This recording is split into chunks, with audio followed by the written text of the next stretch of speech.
एक राजा था जिसके यहां बेटा पैदा नहीं हो रहा था। उसे किसी तांत्रिक ने सलाह दी कि आप ही के राज्य में किसी छोटे बच्चे की बलि चढ़ा दीजिए, अगले 1 साल में आपके यहां बेटा पैदा हो जाएगा। राजा ने ऐसा ही किया।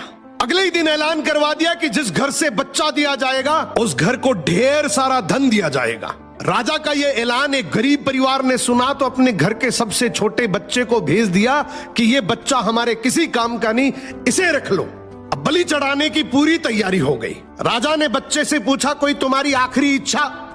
तो बच्चा बोला, मुझे बस थोड़ी सी गिल्ली मिट्टी ला कर दे दो।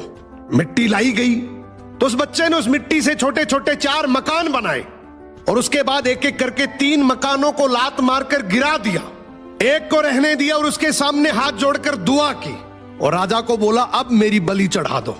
यह देखकर राजा को बड़ा अजीब लगा। वो डर सा गया कि शायद बच्चे ने कोई तंत्र विद्या की हो। उसने बच्चे से पूछा, तूने ये क्या किया था?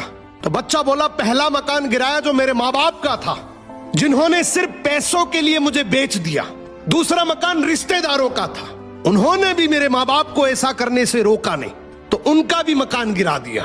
तीसरा राजा जी आपका तो काम है लोगों की रक्षा करना, लेकिन आप भी अपने लालच के लिए रक्षक से भक्षक बन गए। आपने तो अपने लालच के लिए मेरी जिंदगी खत्म करने की सोच ली, तो मैंने आपका भी महल गिरा दिया। और ये चौथा मेरे भगवान का घर है, उसके सामने मैंने हाथ जोड़कर कह दिया कि अब सब तू संभाल लेना। राजा ने बच्चे की बात सुनी तो आंखों में आंसू आ गए और गहराई से सोचा कि किसी हंसती खेलती जिंदगी को खत्म करके मुझे बेटा मिल भी गया तो मेरे किस काम का, क्योंकि मेरे राज में न्याय की भूल हो सकती है लेकिन उस ऊपर वाले की डायरी में गलती की कोई गुंजाइश नहीं है। राजा ने रोते हुए बच्चे को गले लगा लिया और बोला, आज से तू ही मेरा बेटा है। इस कहानी का मतलब है कि दुनिया के सामने झुकने से कुछ नहीं होगा, क्योंकि दुनिया अपने मतलब के लिए कुछ भी कर सकती है। झुकना है तो उस भगवान के सामने, जिसके सामने झुकने से तुम्हारा कोई कुछ नहीं बिगाड़ सकता।